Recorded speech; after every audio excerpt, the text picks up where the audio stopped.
Hey there YouTube, NinjaNick333. Hope you guys like the new intro I put together.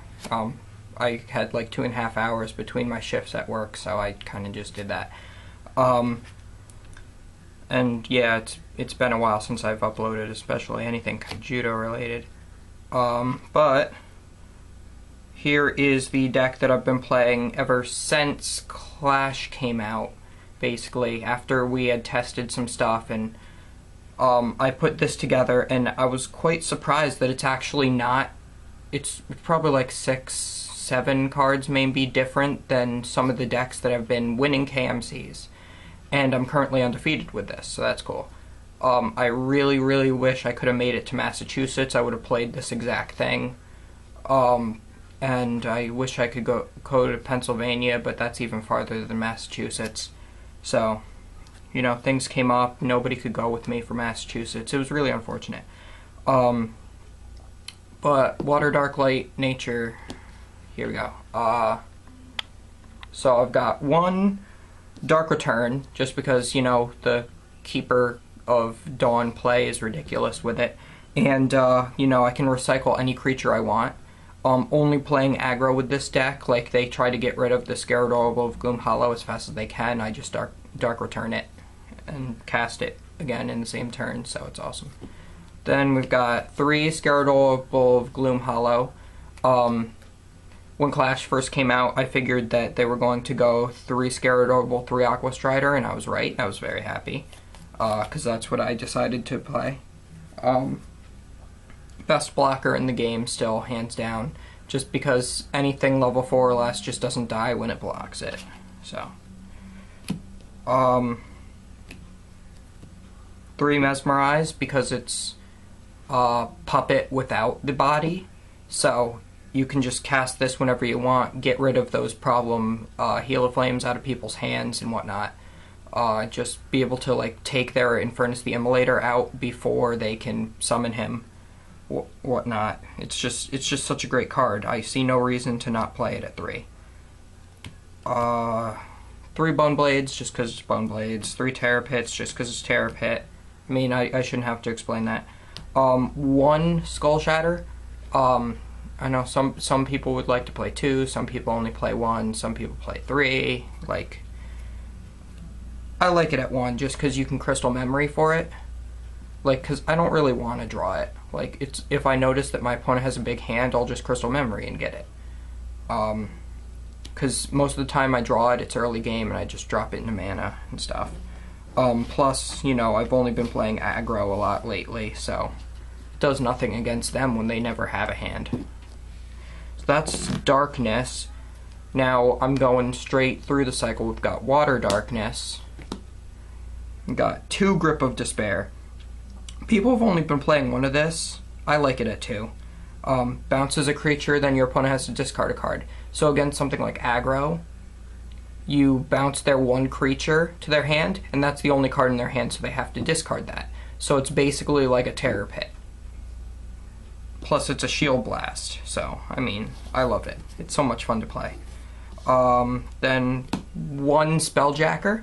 I don't know why people aren't playing this. I mean, well, I guess I can kind of see.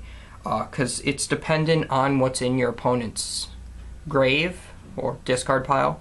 Because it takes one of the spells from the discard and you cast it for free once he's summoned.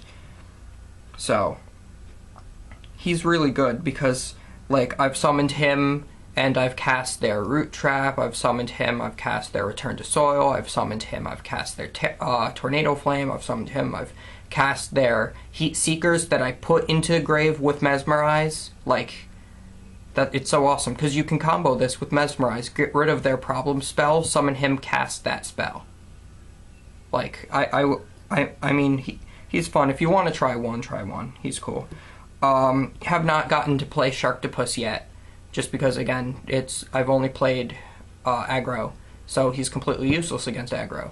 But yeah, because then I'm just discarding my big hand, because by the time I would be playing him, I've already, like, basically played Tritonus and drawn a whole crap load to my hand, and I don't want to discard it.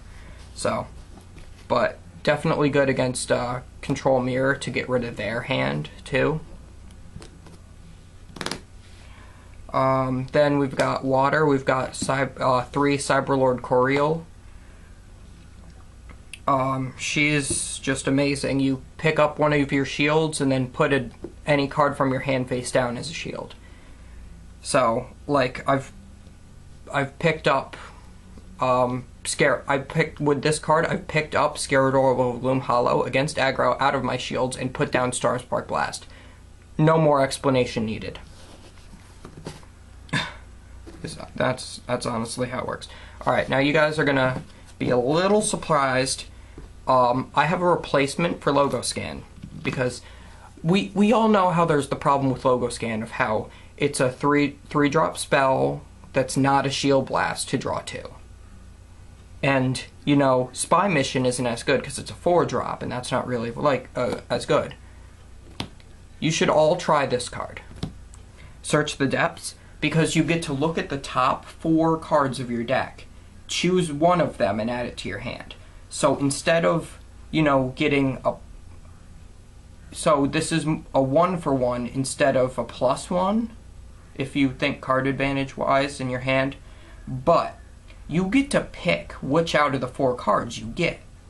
So, like, instead of just drawing 2, a lot of the times the card you want is that 3rd card. So, and plus, this is a shield blast for the same cost as Logo Scan. My friend Mark told me about this, and he played it at the KMC in Poughkeepsie, New York, and he did not regret it at all. He loved it. So I tried it out, and I completely agree with him. Being able to see the top 4 cards of your deck, pick which one you want, put the rest on the bottom of your deck, so much better than just straight drawing 2 without the ability of Shield Blast. Because it basically makes this a mini Crystal Memory. And then 2 Spy Mission, just because then you do get to draw whatever. Just as the extra Shield Blast drawingness. Then 3 Crystal Memory, searching your deck and whatnot. Such a good card. I get this off as a Shield Blast like every game. It's so much fun. Search your deck for whatever. Sometimes I go for King Tritonus, play him the next turn. It's so nasty. It really is. Like I've done Keeper of Dawn, right? Keeper of Dawn to get Crystal Memory back from my grave. Cast the Crystal Memory. That's 9 mana. Get King Tritonus to my hand, and that'll be like the only thing in my hand. And then next turn I summon that and I draw 5. It's just so nasty. And as I've been saying, King Tritonus. I was playing him at 1. Then I noticed that in Aiden's deck he played it at 2. So I'm like, why not? I'll try a second. It's just so good. Because this basically guarantees it every game, even without the Crystal Memory put into the equation. And it is really powerful. I didn't think it was as good as Immolator at first, but I actually think now that it's better. Because, I mean, you can lock down their card. Like, you can play Piercing Judgment. So, you put one of their creatures back to their hand, you tap another one, and then this guy locks down a 3rd. So just playing that 1 card locks down at least 3 cards. So it makes really easy pushes for game, especially since he's a triple breaker. Then he gives all your waters plus 4,000. So he puts Spelljacker up to 8,000. He puts Aqua Strider up to 8,000 blocker. It makes Coriel Cyberlord Coriel a beater too. Like it's just so nasty. It's just so nasty.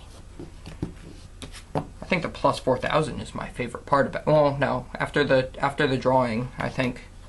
I mean, he could have gone without the lockdown, and I'd still love him and play him at 2. Then for Waterlight, we've got 3 Aqua Strider.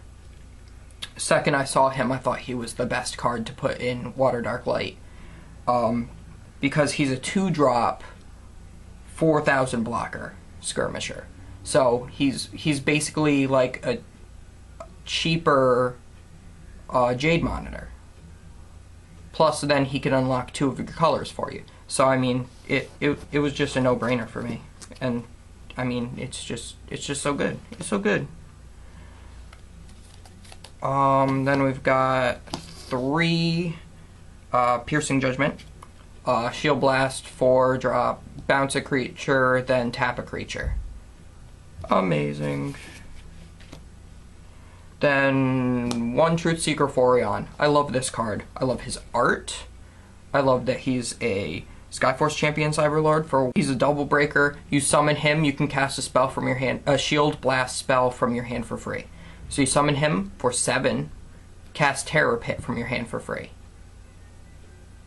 So you just, mana-wise, you just saved yourself 7 mana. And got to play them both in one turn. It's just so good. I don't know why people aren't playing it more.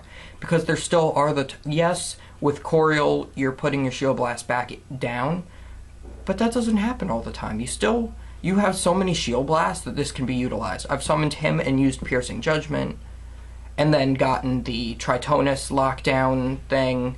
Like, it just all comes, and then he becomes 10,000 with said Tritonus. So I mean, it's just so, I just love the card. I don't know what it is. Now we're getting into light. We've got 2 Keeper of Laws. Haven't gotten him off at all yet, just because of aggro. While you have another creature in the battle zone, this creature can't be the target of your opponent's spells and abilities, so really hard to get rid of. Then, whenever your opponent casts a spell, you can draw a card. So, I mean, when you're playing mirror match control, I mean, it's giving you more advantage for whatever they're doing. So they'd have to Terror Pit your other guy first before they can Bone Blades or Terror Pit this. You know, stuff like that. 3 Keeper of Dawn, because it gets back spells. So you can play whatever spell again that you want. Then there's the combo with Dark Return. You cast Dark Return to get back him, play him, get back Dark Return, play that, get back him, play him, get back Dark Return, blah, blah. Like, it's so nasty. It's so nasty. Then the 3 boobies, just because it's boobies. Wins games. Then we got the 3 Lyra, because they're 3 Lyra. At this point, they don't need explanation. That you summon it, you tap their guy, and it doesn't untap during their turn. So even if you have to wait for him to not have summoning sickness anymore, you can still run over it, because it doesn't untap at their turn. Then 2 Andromeda. I only have 2. I wouldn't, if I had a 3rd, I would just get rid of it again, like I did when I did have a 3rd. I don't think it's necessary to have 3, because at that point, if you're playing your 3rd Andromeda, you're decking yourself out. If you really need the 3rd Andromeda, you can Dark Return your old one. Like, you can just do that kind of stuff. And by that point in the game, you can Dark Return and then summon Andromeda in the same turn. You would have enough mana at that point in the game. Then to finish it off, I think this deck is 54 cards. The 3 Root Traps. I don't like splashing in a 4th color just for the 1 card, really, but it works, so I can't argue. But that's it for the deck profile. Tell me what you guys think about it, if I should make any changes. I know you're probably going to say, put the 3rd Andromeda in. I don't have a 3rd Andromeda right now, even if I wanted to. I definitely think Search the Depths is so much better than Logo Scan. Everybody try it. It really is just so good. But that's it for now. So I'll see you guys in the next video, whenever that ends up being. It should be soon, I hope.